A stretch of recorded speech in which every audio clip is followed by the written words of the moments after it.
ഉസ്താദായ ഇമാം ഷാഫി റളിയല്ലാഹു അൻഹു ശിഷ്യനായ അഹ്മദ് ബിൻ ഹംബൽ റളിയല്ലാഹു അൻഹുവിനെ കണ്ട ബഹുമാനം എന്താണ് സഹോദരങ്ങളെ? നിസ്കരിക്കുമ്പോ ധരിച്ചിരുന്ന കുപ്പായമല്ല ചോദിക്കുന്നത്, അല്ലാഹുവിന്റെ കലാമായ ഖുർആൻ. അത് സൃഷ്ടിയാണെന്ന് പറയാൻ പാടില്ല, അത് അല്ലാഹുവിന്റെ ഖദീമായ കലാമാണ്. ആ വാദത്തിൽ ഉച്ചൈസ്തരം പ്രഖ്യാപിച്ചു ഉറച്ചു നിന്നപ്പോൾ എത്ര പീഡനങ്ങൾ വന്നിട്ടും പരീക്ഷണങ്ങൾ വന്നിട്ടും കുലുങ്ങാത്ത പർവ്വതം പോലെ നിന്നപ്പോ അടികിട്ടിയ സമയത്ത് നിങ്ങൾ ധരിച്ച കുപ്പായമില്ലേ, ആ കുപ്പായത്തിന് ബഹുമാനമുണ്ട്.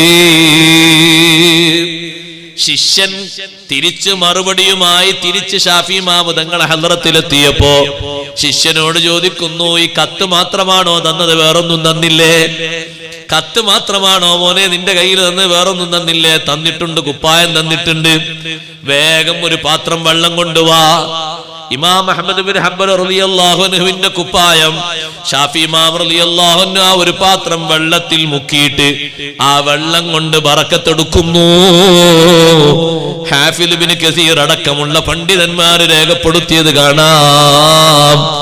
അഹ്മദ് ബിൻ ഹംബൽ റളിയല്ലാഹു അൻഹു വഫാത്തായതിനു ശേഷം 230 കൊല്ലം കഴിഞ്ഞിട്ട് മഹാനവറുകളുടെ ചാരത്ത് കുടുംബാംഗങ്ങളിൽപ്പെട്ട ഒരാളെ മറവ് ചെയ്യുന്നതിന് വേണ്ടി തൊഴിലാളികൾ വന്ന് ഖബർ കുഴിച്ചപ്പോൾ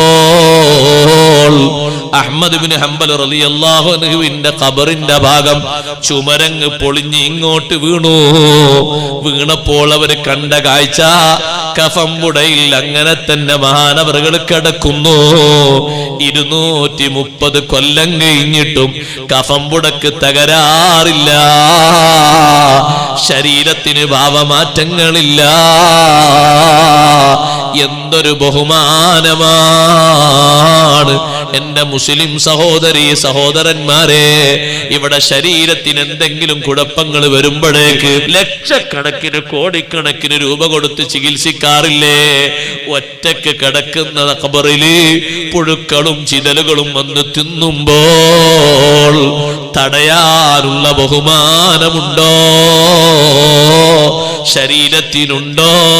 ഖൽബിനുണ്ടോ? കാത് വന്ന് കടിക്കുമ്പോ കാതിന് തടയാനുള്ള ബഹുമാനമാണ് ഖുർആൻ കേൾക്കുന്നത്. കണ്ണ് ഒഴിഞ്ഞു പോകാതിരിക്കാനുള്ള ബഹുമാനമാണ് ഖുർആനിലേക്ക് നോക്കുന്നത്. നാവിലേക്ക് ചിതലുകൾ വന്ന് പുഴുക്കൾ വന്ന് കേറാതിരിക്കാൻ നാവ് കൊണ്ട് ഖുർആൻ ഓദിക്കോ, കൈപിടിച്ച് ഓദിക്കോ, മുസ്ഹഫിലേക്ക് നോക്കി ഓദിക്കോ.